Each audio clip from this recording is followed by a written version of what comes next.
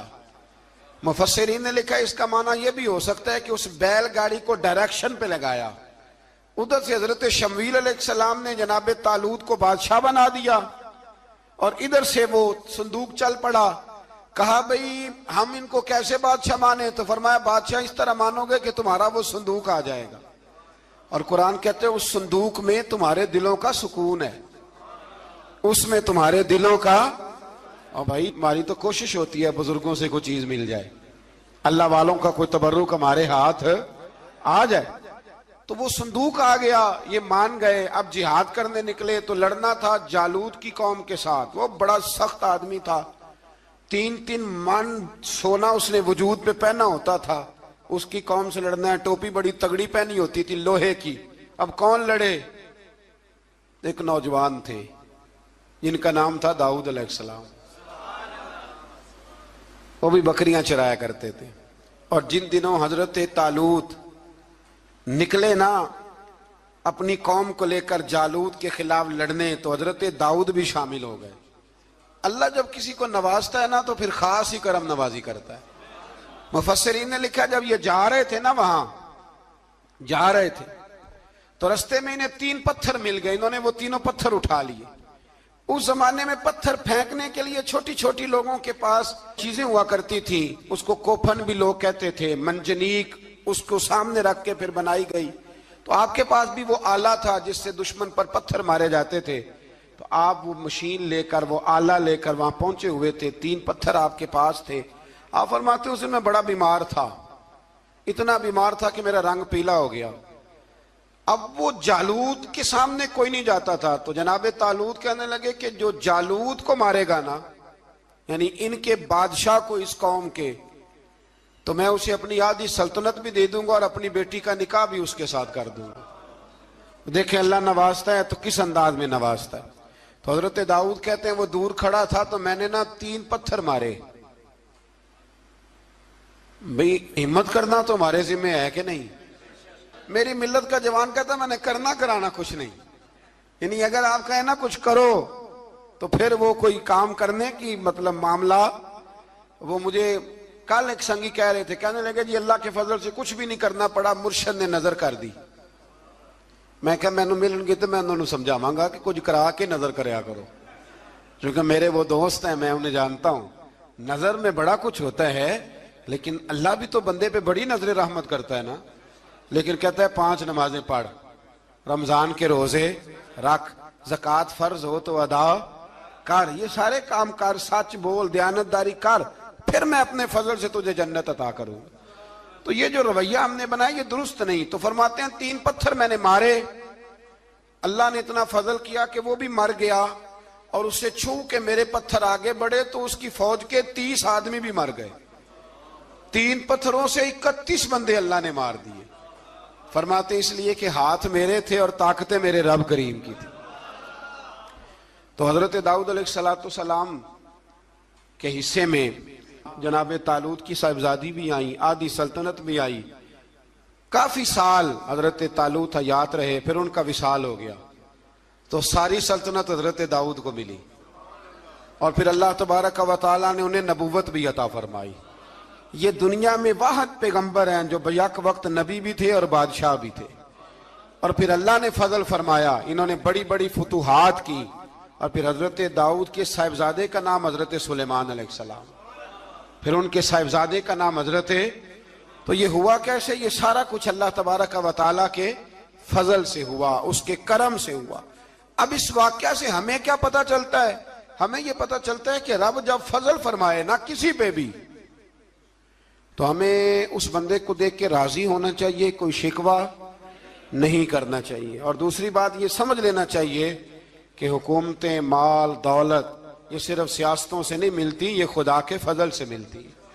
اور یہ بھی سمجھ لینا چاہیے کہ جو بزرگوں کے تبرکات ہوتے ہیں ان کی کیا ہی بات ہوتی ہے۔ چند باتیں ایسی تھیں کہ میرا دل کرتا تھا ان کو دہرایا جائے، اور خاص کر کے ان باتوں پر توجہ کی جائے۔ یہاں نا اللہ تبارک و تعالیٰ نے ان باتوں میں سے ایک بات کا ذکر فرمایا ہے۔ یہاں 207 نمبر جو آیت ہے نا، اسی پارے کی، اس میں اللہ کریم نے فرمایا کچھ لوگ ایسے ہیں جو اپنی جانیں ہی اللہ کے حوالے کر دیتے ہیں، زندگی کا مقصد دین ہوتا ہے، لٹا دیتے ہیں۔ یہ نازل کب ہوئی؟ یہ آیہ مبارکہ حضرت صہیب رومی کے بارے میں نازل ہوئی۔ حضرت صہیب رومی رضی اللہ تعالیٰ عنہ بڑے مالدار تھے، مکے سے جب چلے نا تو سارا مال مکے میں چھوڑ دیا، اس لیے کہ اللہ کے رسول مدینے چلے گئے۔ فرماتے ہیں پھر میں نے مال و دولت کی پرواہ نہیں کی، پھر میں نے یہ سوچا کہ میں نے اپنے حبیب کے پاس طیبہ کے لیے جب نکلا تو کفار نے، قریش مکہ نے روکا، ہم نہیں جانے دیں گے۔ تو حضرت صہیب رومی فرمانے لگے بھی سنو، میں کمزور نہیں، میں طاقتور آدمی ہوں، اور تم میں سے کوئی ایسا مائی کا لال نہیں جو تیر چلانے میں مجھ سے زیادہ سیانا ہو، تلوار چلانے میں مجھ سے زیادہ عقل مند ہو، جانا مدینے میں نے ہے۔ اب یہ ہے کہ تم بتاؤ میرے ساتھ تیروں تلواروں سے لڑو گے یا میں تمہیں ایک سودا بتاؤں گا، سودا کرو گے؟ قریش کہنے لگے سودا کیا ہے؟ کہنے لگے میرا بڑا مال ہے، میں مکے میں دفن کر کے آیا ہوں، تم مجھے مدینے جانے دو، میں تمہیں سارے مال کا پتہ بتا دیتا ہوں۔ ہزاروں لاکھوں میں تھا مال تجارت، دیکھیں جب صحابہ مدینے جاتے تھے تو کتنی قیمت دے کے جایا کرتے تھے۔ تم مجھے جانے دو، میں تمہیں وہاں کا پتہ بتاتا ہوں۔ انہوں نے کہا جی بات ٹھیک ہے، آپ پتہ بتا دیں۔ حضرت صہیب نے ساری زندگی کی جمع پونجی ہزاروں لاکھوں میں ساری دے دی اور مدینے کے لیے تیار ہو گئے۔ اللہ کریم نے اس بات کو بڑا ہی پسند فرمایا اور فرمایا وَمِنَ النَّاسِ مَن يَشْرِي نَفْسَهُ ابْتِغَاءَ مَرْضَاتِ اللَّهِ، فرمایا کچھ لوگ ایسے ہیں جو اپنی جانیں ہی بیچ دیتے ہیں اللہ کی رضا حاصل کرنے کے لیے، اپنی جانیں بیچ دیتے ہیں۔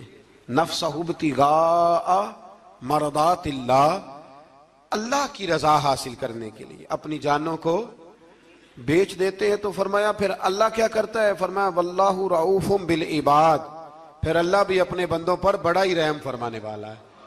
جب یہ سارا مال دے کے مدینے پہنچے نا تو ان کے استقبال کے لیے جناب عمر پہلے سے موجود تھے۔ حضرت عمر رسیو کر کے نبی کریم کی بارگاہ میں لے گئے تو فرماتے ہیں حضور نے مجھے دیکھتے ہی فرمایا صہیب زندگی میں تم نے بڑی تجارتیں کی ہوں گی، پر یہ جو تم نے سودا کیا ہے نا یہ بڑا ہی نفع والا کیا ہے، یہ جو سودا فرمایا یہ تو نے بڑا۔ تو دین کے لیے جب آپ کوئی کام کرتے ہیں تو یہ سودا بڑا نفع والا۔ ایک مضمون اور یہاں ہے 216 نمبر آیت میں، وہ بھی بڑا ہی سمجھنے والا ہے۔ اللہ کریم نے جب جہاد فرض کیا نا تو فرمایا کتب علیکم القتال، ہم نے تم پر قتل کرنا، قتال کرنا فرض کیا ہے۔ فرمایا ہو سکتا ہے تمہیں یہ کراہت محسوس ہو، مشکل لگے، برا لگے۔ ایک بات جو آج کی نصیحت ہے اور مضامین قرآن جو ہم سیکھ رہے ہیں اس کے اندر سے ہمیں یہ خاص چیز ہے جس کو سمجھنا چاہیے۔ اللہ کریم نے فرمایا کہ تم پر جہاد فرض کیا گیا ہے، وَهُوَ كُرْهٌ لَكُمْ، ہو سکتا ہے تمہیں ناپسند ہو، تو ایک نا ساری زندگی کے لیے ایک نصیحت کر دی۔ فرمایا وَعَسَىٰ أَن تَكْرَهُوا شَيْئًا، ہو سکتا ہے تم کسی چیز کو ناپسند کرو، وَهُوَ خَيْرٌ لَكُمْ، اور وہ تمہارے لیے اچھی ہو۔ اللہ اکبر، یہ وہ بات ہے اگر سمجھ میں آ گئی تو کلیجہ ٹھنڈا ہو گیا، زندگی سکون میں آ گئی۔ فرمایا ہو سکتا ہے تم کسی چیز کو ناپسند کرو اور وہ تمہارے لیے بہتر ہو۔ وَعَسَىٰ أَن تُحِبُّوا شَيْئًا، ہو سکتا ہے تم کسی چیز سے محبت کرو، وَهُوَ شَرٌّ لَكُمْ، اور وہ تمہارے لیے بری ہو، اچھی۔ بس میرے رب نے ایک بات مسلمان کو بتا دی جو جینے کے لیے بڑی کافی ہے۔ فرمایا تم میرے اور میرے رسول کے حکم پر چلو۔ کیوں؟ اس لیے کہ واللہ یعلم وانتم لا تعلمون، اللہ جانتا ہے تم نہیں جانتے۔ اللہ کے طریقوں کے مطابق، رسول اللہ کے بتائے ہوئے طریقوں کے مطابق چلو، اللہ جانتا ہے ہم جانتے نہیں۔ تو قرآن مجید کی اس نصیحت پر ضرور غور کریں۔ ایک شخص نے ایک دفعہ اپنی بیوی کی بڑی شکایتیں کی نبی کریم کی بارگاہ میں، تو رسول کریم علیہ السلام نے فرمایا ہو سکتا ہے اللہ تمہیں اس میں سے ایسی اولاد عطا کر دے جو تیرے لیے باعث خیر ہو۔ جو چیزیں ہم ناپسند کرتے ہیں بعض اوقات اسی میں سے اللہ تعالی ہمارے لیے خیر کر دیتا ہے۔